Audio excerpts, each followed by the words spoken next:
Welcome to the Virginia Hospital and Healthcare Association's Patients Come First podcast series. Podcast episodes are available on VHHA.com and on popular podcast hosting apps, including Apple Podcast, Amazon, Spotify, and many others. We're a member of the Virginia Audio Collective and the World Podcast Network. Podcast episodes also air Sundays at 10 a.m. on 100.5 FM, 92.7 FM, and 8:20 a.m. across Central Virginia, 1650 a.m. in Hampton Roads as well. Please send questions, comments, feedback, or guest suggestions to pcfpodcast@vhha.com. That's pcfpodcast@vhha.com. And today we're joined by Kristen Danley, a nurse at Sentara Norfolk General Hospital, who is with us to share her personal story of going from caregiver to patient after experiencing a stroke in her 30s. We'll also discuss her path to healthcare, her recovery, and more. So welcome to the show, Kristen. Thanks for joining us. Yeah, thank you so much for having me. Well, we appreciate you being with us. Our return listeners know that we like to start these conversations by getting to know our guest a bit better. What we know about you is that you are a Hampton Roads native who studied at ODU and the Sentara College of Health Sciences, and that a medical experience earlier in your life helped inspire your career in healthcare. So if you would, Kristen, tell us about your unique personal story and your path to nursing. Sure. Well, for, my personal story, first, most importantly, I am a Christian, and I believe my faith and the faith of those around me, my friends, family, has gotten me to where I am today, and all the different medical history that I've had. When I was 2 years old, I was diagnosed with a malignant brain tumor called astrocytoma and was treated at the Children's Hospital of King's Daughters in Norfolk, Virginia. And that time I just had radiation. We thought we caught it, everything. I did come back when I was 4 and had surgery and radiation as well, again at CHKD. And just that whole experience drove me to wanting to be in the medical profession, to be able to help others. Just after the, amazing care that I've been given as a child, I wanted to return that. Well, I appreciate you sharing that story and the background of how that experience has really played forward into your life and into your career path. And also, is it true that your family now includes some little ones and a pet porcupine as well? Is that correct? Do I have that right? A pet hedgehog. Close. Hedgehog. But yes, a hedgehog. A little smaller, and she doesn't throw her clothes. I have 2 beautiful daughters. My oldest, Waverly, will be 3 in October, and my youngest, Adeline, will be turning 1 in September. So definitely have my hands full. And that's also why it was so important for me to get the proper recovery and to get my strength back so I can be able to, handle them. But, I do have my amazing wife who has supported me through all this, Claire. She is also a nurse at Sentara Norfolk General, and we met at nursing school, when Sentara did have their own program in Chesapeake, Virginia. And Prim, my hedgehog, she will be 4 in October. So she's, I would say, is 1,000% my emotional support. And definitely it's having more time with her during my recovery period, being home, just being able to snuggle her more, that's definitely been therapeutic for me. Awesome. Excellent to hear. Appreciate you telling us about your family. And for listeners, we invited Kristen to join us to share her recent experience when she just mentioned her recovery as a stroke survivor. CDC data tells us that more than 795,000 people in the U.S. experience a stroke each year, including 610,000 that are first-time strokes. A stroke is a medical emergency when blood flow to the brain is interrupted, which can cause brain cells to die.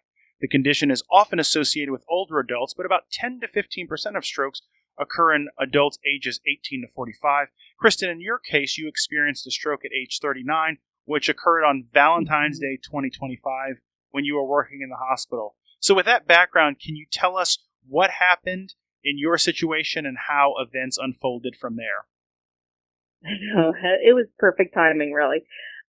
So the night before, I was experiencing this weird, kind of like a restless leg feeling where it was just on both legs, both arms. I kind of had this, crawling feeling where I just could not get comfortable. And I was like, I'm going to just try to sleep it off. And around 3 o'clock that morning, the 14th, I decided since I couldn't sleep, I'd get up, take a shower, see if maybe that would help me. And when I got up, that's when my whole right side was completely heavy, weak. I was able to move just with extreme difficulty. Obviously, shower did not help me, but I was able to come back, lay back down for like an hour. And then when it was time for me to leave for work, I thought about real quick asking my wife to drive me, but she was busy with our youngest daughter. So I just thought to myself, okay, I'll be fine. I'll, just leave early, take my time. And really, this whole time I associated it with me not being able to sleep the night before and just having like my nerves firing all night, that it didn't even really occur to me or I didn't really think about this being more serious as being a stroke. I did do like my own little TIA assessment, and I held my arms up, stuck my tongue out. I didn't really notice a big deficit, so I just kind of went about my business, went to work, and was just going to kind of work through the day. Yeah, and as you just said, despite not feeling well, you did go to work that day, and it was a colleague that spotted some of the telltale symptoms that identify that you may be having a stroke. And then that colleague, or one of your other colleagues from what I've read, helped escort you to the emergency room for treatment. So can you tell us about the care and the recovery process, which you mentioned a few moments ago, from there? Yeah. So when they did take me down the emergency room, first, I couldn't help but cry. I was scared. I didn't know, I guess just the seriousness, the realization of this was setting in. For one, I felt embarrassed because, I'm a nurse. I should know better. But also, I didn't know if this is a stroke or if I was starting to get like an autoimmune something setting in. So it was a very emotional time. And of course, I called my wife to let her know what was going on. But I was admitted. They did, with the MRI, they did see, that was a stroke. And I stayed for, I think, about 5 or 6 days, so just short of a week, on one of the neuro units at Norfolk General. And, I think that just being surrounded by people that I knew, my coworkers even coming in to check on me daily, just a lot of support I received from people. It really encouraged me to, recover as well as I did. Well, I'm glad that recovery went well for you and was successful. Your story is actually not the first time that we've profiled the tale of a relatively young Virginia nurse who experienced a stroke on duty. In fact, last year on this podcast, we shared the story of Katie Hugasian, who is a nurse in her mid-20s at Lewis Gale Medical Center in Salem, Virginia. She also suffered a stroke during shift. And I bring this up because, as I mentioned, CDC data is showing a rise in the incidence of stroke in young adults. So given that data, given your experience and the other example that I just relayed, what message might you have for younger people about understanding stroke risk and prevention? I think one of the main reasons, particularly in my case, was that stress is what induced or what brought about this stroke. I know everybody goes through some level of stress. Some stress can be, good, but as far as I think high stress can have negative impacts on your health.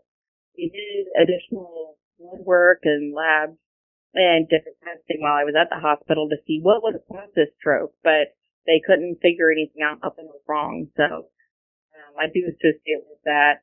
And honestly, with my story, the main thing that I try to push from this is that take the time to take care of yourself. I know everybody has their own reasoning of, why they, might push something aside, whether it be financial or just not having the time to, be concerned with something. But, it is, important to take care of yourself because we can't take care of our others if we don't take care of ourselves. Kristen, as you look back on the physical, mental, and emotional journey of stroke recovery, what are some key lessons you've learned, and how, if in any way, has it changed your outlook or perspective on things? Well, definitely one of the biggest things is patience. Patience with yourself and patience with your caregivers or your family, whoever, is with you. As far as, none of us asked for this to happen, and you have to give yourself a little grace period that, yes, it's hard not being the independent person that you were. In my case, like I, still had a lot of residual weakness on my right side. I couldn't fully touch my fingers for a while, couldn't drive. And as far as just feeling that being a burden on my family, and I think that's a natural thing to feel when you don't have that independence that you're used to.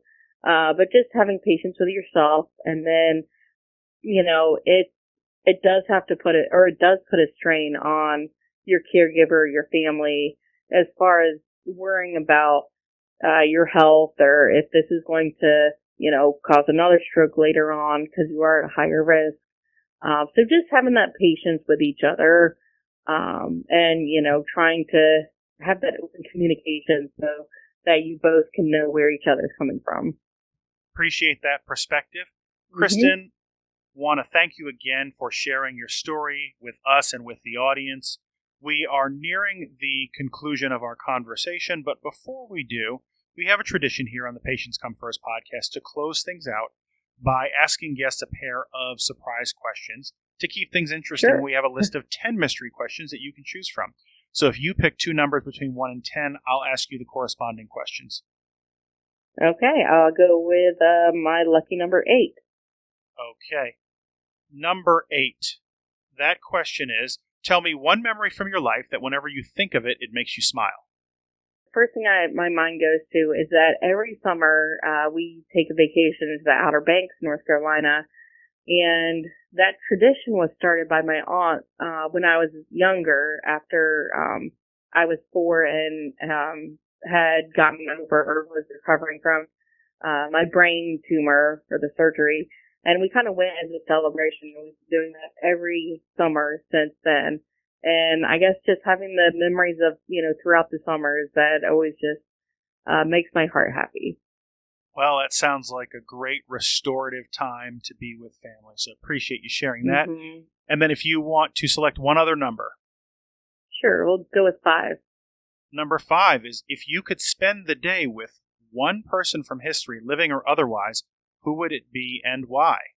I would want to spend the day with my grandmother. I know it's not like a celebrity or anything, but to me, she meant so much to me. And I ended up losing her at an earlier age when I was in middle school. And just to be able to see her again, to talk with her again would be amazing. Well, it sounds like an excellent choice. Kristen, I want to thank you again for being with us. And with that, that is going to bring us to the close of another episode of the Virginia Hospital and Healthcare Association's Patients Come First podcast. If you like what you heard, please leave us a 5-star review on Apple Podcasts and subscribe so you know when new episodes are available. We want to once again thank our guest, Kristen Danley, for joining us today. So thank you. Thank you so much. I really appreciate you inviting me onto this podcast and being interested in my story and what I had to share. Absolutely.